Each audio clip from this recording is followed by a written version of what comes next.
अस्सलाम वालेकुम जी, कैसे हैं सब? उम्मीद है कि सब ठीक-ठाक होंगे और बहुत खुश होंगे। तो आज मैं आपको अपनी शाम की रूटीन आपके साथ शेयर करने वाली हूँ। तो छोटा-सा व्लॉग है मेरा, सेकंड व्लॉग है। तो मैंने सोचा मैं आपके साथ अपनी शाम की जो रूटीन है वो शेयर कर लूँ। तो यहाँ पर जो मैं रोटियाँ मैंने रात के खाने के लिए रोटियाँ बना लूँगी।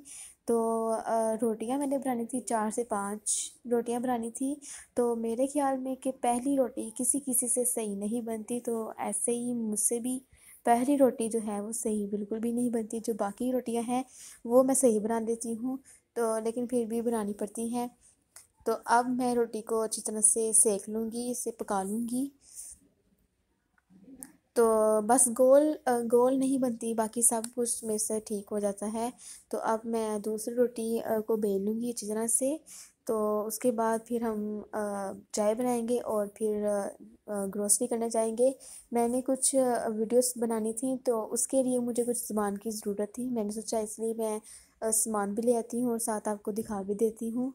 तो यहाँ पर पहले मैं रोटियाँ बना लूँगी, उसके बाद फिर हम जाएँगे।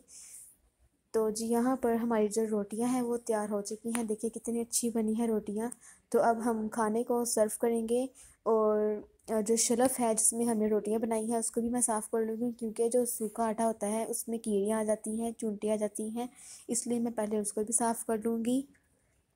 तो सालन में हमारे पास है आलू मटर और गोश्त है मटन का, और बहुत ही अच्छा और बहुत ही अच्छी खुशबू आ रही थी। इसकी रेसिपी मैं आपसे लाजमी शेयर करूँगी, बहुत ही अच्छा बनता है।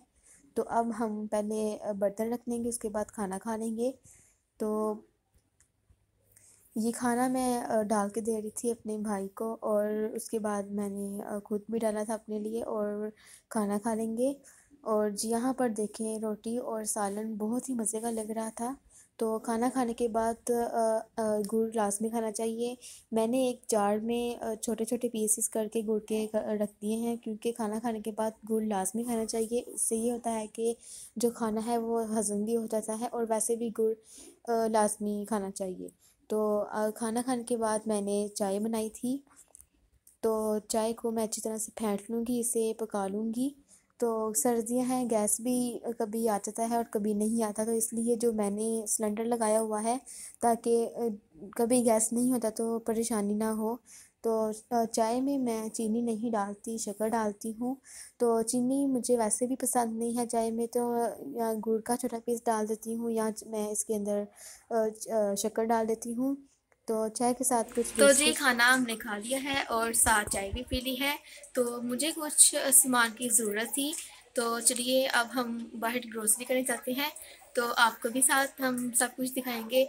तो चलिए हम चलते हैं। तो यहाँ पर जी मैं मार्केट में आ चुकी हूँ, और ज़्यादा सामान नहीं लेना था, मैंने बस थोड़ा सा ही सामान था, कुकिंग का सामान था, तो वो ले लूँगी। तो यहाँ पर जो घर के पास ही हमारा छोटा सा एक मॉल बना हुआ है, बहुत ही अच्छा, और इसमें अहम बात यह है कि इसमें हर चीज़ मिल जाती है। जो बड़े बड़े मॉल्स में, शॉपिंग मॉल्स में हम जाते हैं इतनी दूर, अच्छी बात यह है कि वो इस छोटे से मॉल में भी हर चीज़ मिल जाती है। तो मैं ज़्यादातर मेरी कोशिश होती है कि मैं यहाँ पर ही आ जाऊँ, जो घर की ग्रोसरी होती है वो लेने के लिए। तो यहाँ पर मैं अपने छोटे भाई के साथ आई हुई थी, तो बस ऐसे ही शॉपिंग करने के लिए। तो ये देखिए अब, और यहाँ पर मैंने न्यूटेला लिया था और कुकिंग चॉकलेट ली थी, इसके साथ में मैंने और भी सामान लिए थे। तो यहाँ पर मैंने जैलपेनो लिए थे बर्गर बनाने के लिए। इसमें हम पिज़्ज़े में भी डाल सकते हैं, ग्रिल बर्गर में भी डालते हैं। तो बहुत ही टेस्ट में अच्छे लगते हैं, और इसलिए मैंने यही जैलपेनो लिए थे ताकि वीडियो में भी मैं आपको दिखा सकूं, और वैसे भी ज़रूरत थी मुझे। तो साथ ही मैंने क्या रखा है साथ और बास्केट में। तो यहाँ पर कुकिंग चॉकलेट मैंने ली थी 2 अदद, अलग-अलग कंपनी की। मैं ताकि ब्राउनीज़ भी बनाती रहती हूँ, तो इससे मुझे पता चल जाता है कि कौन सी चॉकलेट अच्छी है और कौन सी फ्लेवर में नहीं अच्छी। तो ये जो मैंने न्यूटेला लिया है, इसको मैं रख दूँगी, मतलब ये मैं ले लूँगी Nutella white and dark chocolate वाला, और जो दूसरा है वो मैं रख दूँगी।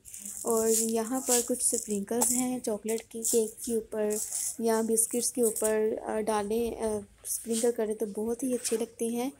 तो ये है वो डार्क चॉकलेट, ये भी मैंने ली है, और क्रेव कंपनी की भी मैंने चॉकलेट ली थी, ताकि दोनों में फ़र्क हो जाए कि कौन सी ज़्यादा बेहतर है। तो यहाँ पर बहुत सारे स्पाइसेस थे, जैसे कि ये देखें ब्लैक पेपर है, इसको हम क्रश करेंगे उल्टी शीशी पकड़कर तो नीचे पाउडर फॉर्म में आएगा। और ये सॉल्ट है, लेकिन मुझे भी इसकी ज़रूरत नहीं थी तो मैंने इसलिए भी नहीं लिया।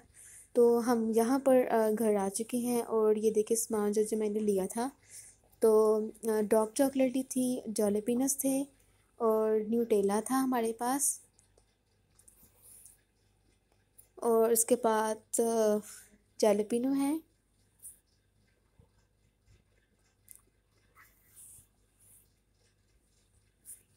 और जैलपिनोस के बाद यहाँ पर मैंने कॉफ़ी ली थी, क्योंकि सर्दी आ गई है तो कॉफ़ी या चाय पीना ज़रूरी होती है। तो ये है क्रेस्को की चॉकलेट, और वो थी क्रेव की डार्क चॉकलेट। तो यहाँ पर मैंने क्रेव का ही जो कोको पाउडर है वो भी लिया है, क्योंकि क्रेव का और रोज़मोर का कोको पाउडर मुझे ज़्यादा पसंद है, तो इसलिए मैंने क्रेव का लिया था। तो वाइट पेपर मैंने सफ़ेद मिर्च ली है। तो उसके बाद मैंने लिया है ब्लैक ऑलिव्स पिज़्ज़ा बनाने के लिए। तो नेक्स्ट वीडियो में आपको इंशाल्लाह इन चीज़ों की मैं आपको दिखाऊंगी। तो अगर आपको ये मेरा छोटा सा व्लॉग पसंद आया है तो मेरे चैनल को सब्सक्राइब कर दें, और प्लीज़ पूरी वीडियोस देखा करें ताकि बात की समझ आ जाए। तो अगर आपको मेरा छोटा सा व्लॉग पसंद आया है तो मेरे चैनल को सब्सक्राइब कर दें, और अपना बहुत सा ख्याल रखिएगा। अल्लाह हाफिज़।